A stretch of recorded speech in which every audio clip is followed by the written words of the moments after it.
Thank you, Dr. Modisane. First of all, I would like as well to acknowledge those that Dr. Leswenyo acknowledged, if they are still in the room. I will, the number of things that Dr. Leswenyo pointed out that were in my presentation, and I looked at the host of other presentations that are going to come after lunch, and they cover more or less the same things that I wanted to cover. So I will spare you the duplication, and I don't want to steal the thunder from the countries that are going to do presentations, because I had quite a bit of what they are going to present, having worked in some of, or quite a number of the countries that are going to say something. So I would just try to summarize what I would say perspectives or the outlook of animal identification and traceability in Africa, particularly related to trade. I've tweaked the topic somewhat just to move away just from international trade, because I'll talk a bit about developments that are taking place within the sort of sub-regional trade and the import requirements among ourselves getting a bit more stricter and stricter by the day.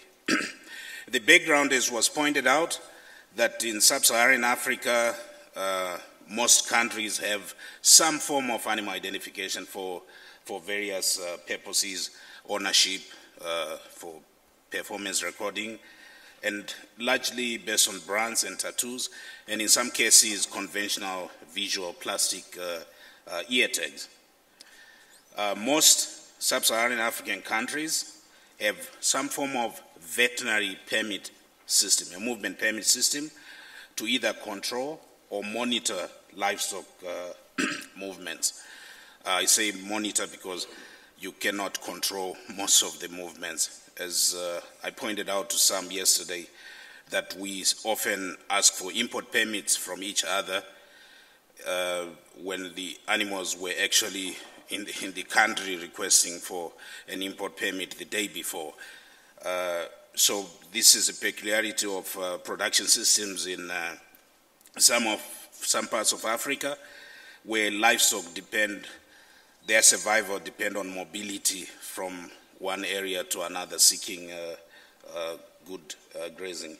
A few countries have implemented, as was pointed out by Dr. Leswenyo, individual animal identification and traceability information systems to meet import requirements, particularly of the EU market, but others as well.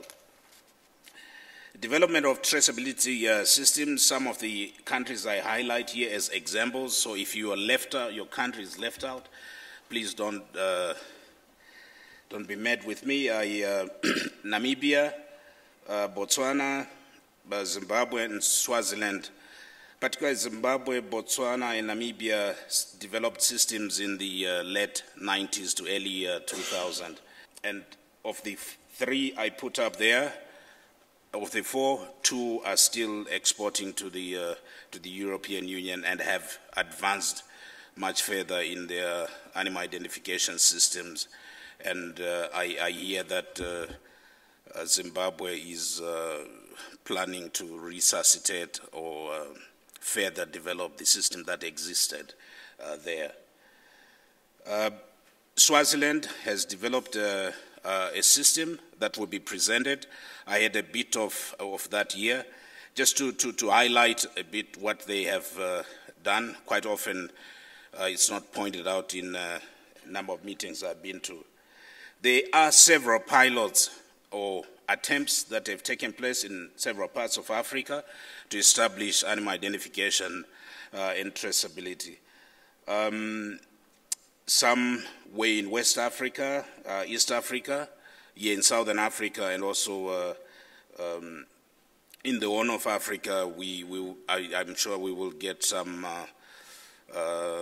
presentations from Ethiopia and others, or in discussions to establish what they are working on now. The design of the systems, they will be presented in detail by the different countries. They will talk about the identification systems that they're using, the computerized databases that they're using, and so I will spare you that, and also the different type, the structure, the way their traceability systems are structured. The animal movement controls, registration of holdings, the recording of different animal events related to either animal health or in some cases production, and the links between animals and their animal health status or sanitary status within databases, which are used as a means of verification of status. For instance, that animals are eligible to be slaughtered for a specific market, or they meet requirements for export as live animals. During implementation of these different type of systems, some were purely public-funded programs, whereas others were sort of private public partnerships existed, including some had substantial external funding to get them off the ground. And most of those that got extensive external funding, there was a business case for establishing the system in order to secure access to markets for livestock producers, particularly smallholder livestock farmers.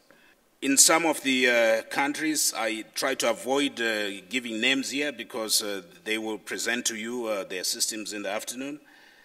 Commerce has driven further development of the system. Initially, it was just meeting sanitary requirements of export markets, but there has been other further uses of the system.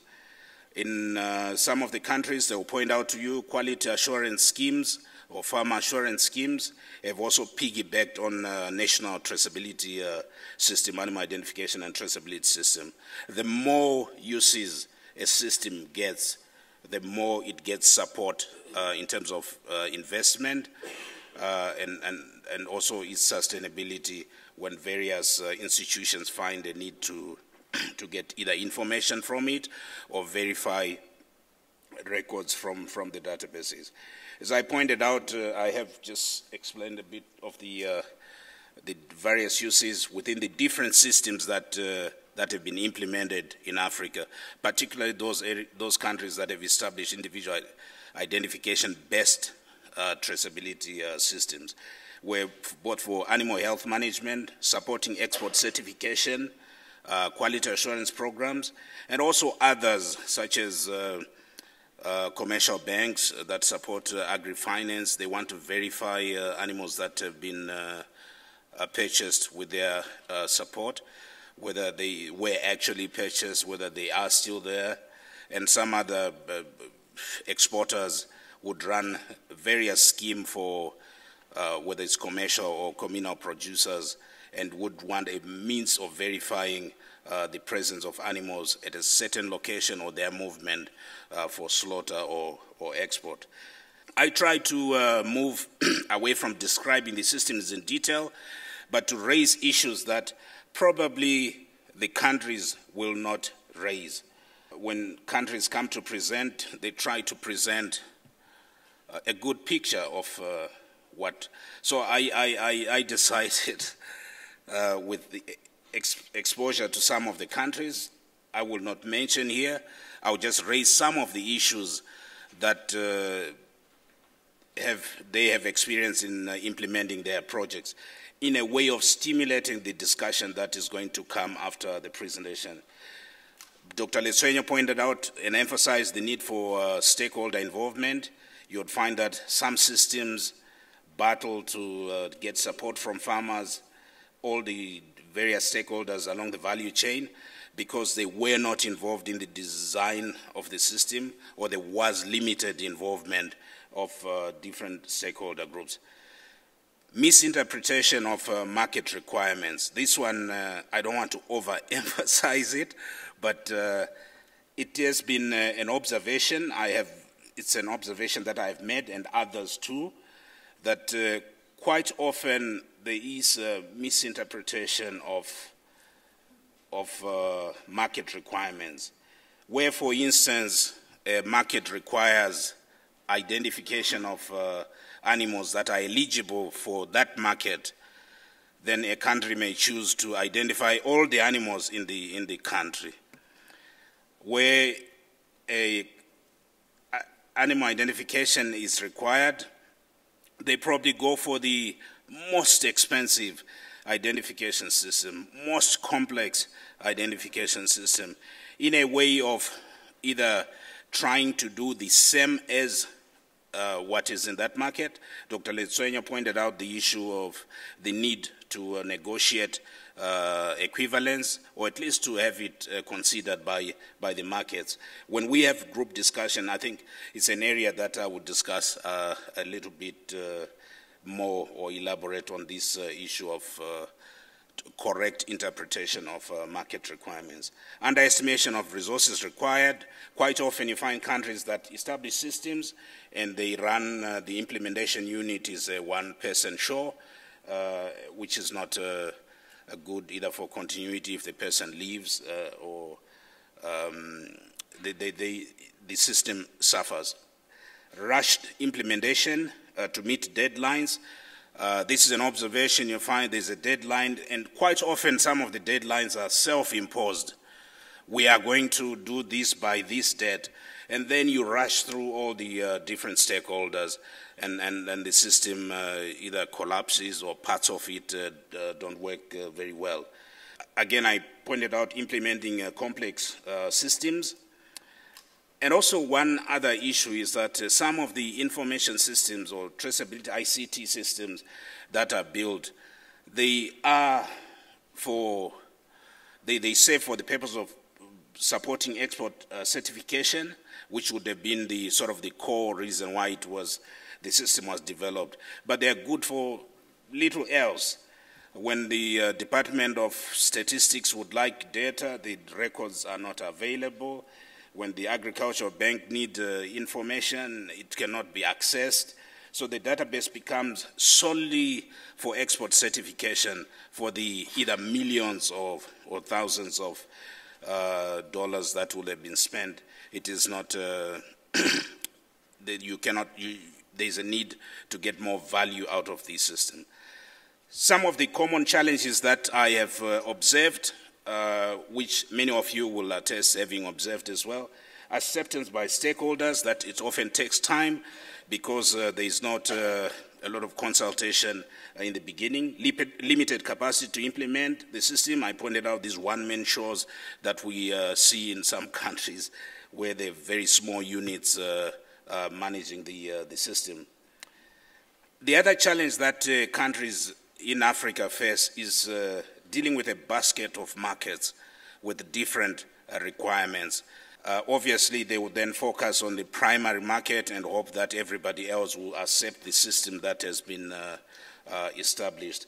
But it can present a challenge in what systems that will be accepted by the various markets that are targeted by the business people in that country. The different compliance levels in the different along the value chain. And also the issue of external funding, that some of the systems have been started with external funding, and some of the external funding is limited to just a pilot phase or implementation of a database, and when that is done, nothing else happens, and the system either is paused for a long time. There is a need to look at how best these systems can be funded, and those that have had successful implementation of systems, that they could share their experiences during the group discussions, and we come up with a recommendation on how best this can be done, either mobilizing funding locally, ensuring these systems are sustainable by guaranteeing support towards the recurrent costs to the system. I will quickly go through this one. These are just basic in traceability or animal identification and traceability system problems that are faced. But one of the key issues that I wanted to discuss a bit is this issue of separation of animal populations. the definition of what is a holding and what is an establishment. Sometimes we get very academic about it, and as a consequence, some smallholder farmers will fail to participate further in the value chain because they are excluded. They don't have a fenced-off property and stuff like that. And I think when we get into group discussion, it will be important that we address this issue in order to ensure that all farmers, including smallholder farmers, participate as far as they want to in the value chain. Some of the developments that are taking place, I'm sure will be highlighted by people that will come a bit later. Regional system to curb cattle rustling as a system being looked at in IGAD or piloted or implemented.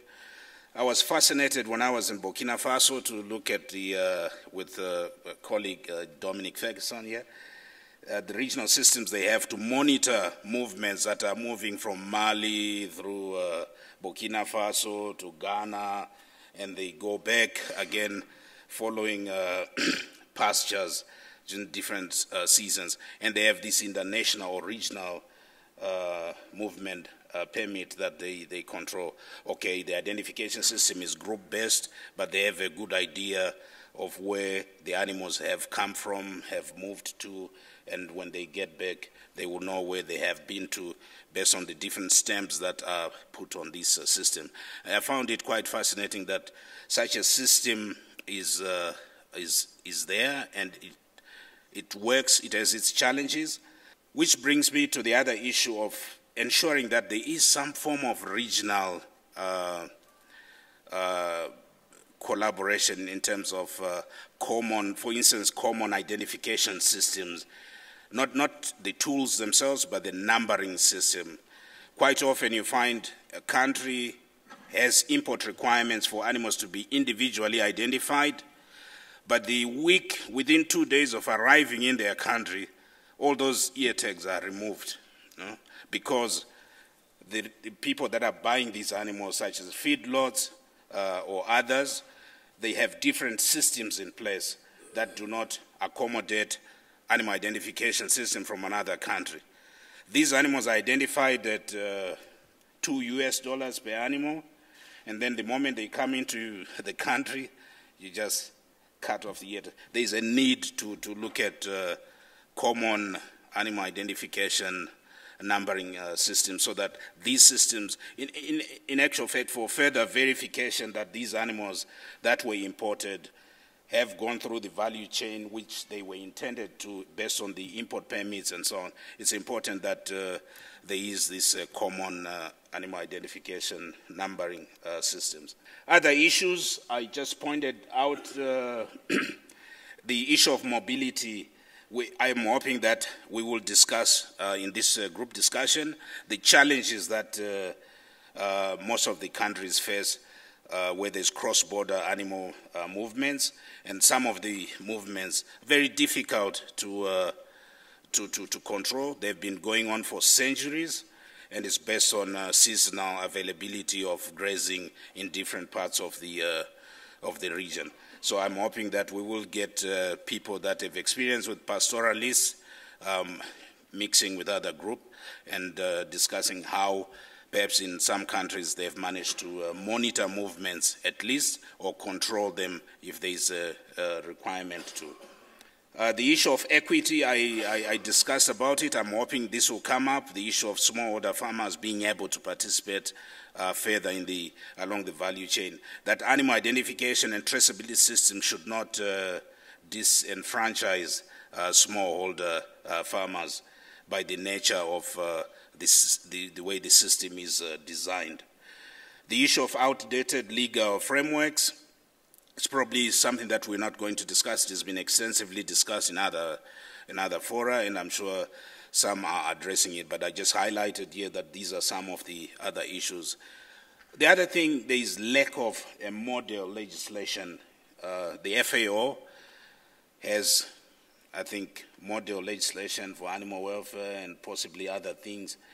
And here in animal identification, for the purposes of traceability, there is in some countries a lack of outdated legal frameworks. This is coming from the VetGov project, which highlighted the areas where there were deficiencies in the legal frameworks. And also Dr. Letsuenyo sort of toned down his assessment on the level. When you look at almost all the African countries have undergone PVS evaluation, and in these reports, which some through other projects I managed to get access to, there are details on how the challenges that are faced with respect to animal identification and traceability. If you didn't listen to anything that I said, I just want you to listen to these 7 points that I have here, which I put as key success factors. You may agree with some, you may disagree with some, but the first one is stakeholder participation is key for success of developing a system. Correct identification of national requirements. It's well and good to be able to be sure of what the market requires, but it is also important to know what are the national requirements so that the system, if you lose access to that market, people will still find value in maintaining the system. Planning is important, strategic implementation. I worked on a project where the external funded project where the donor required a strategic plan.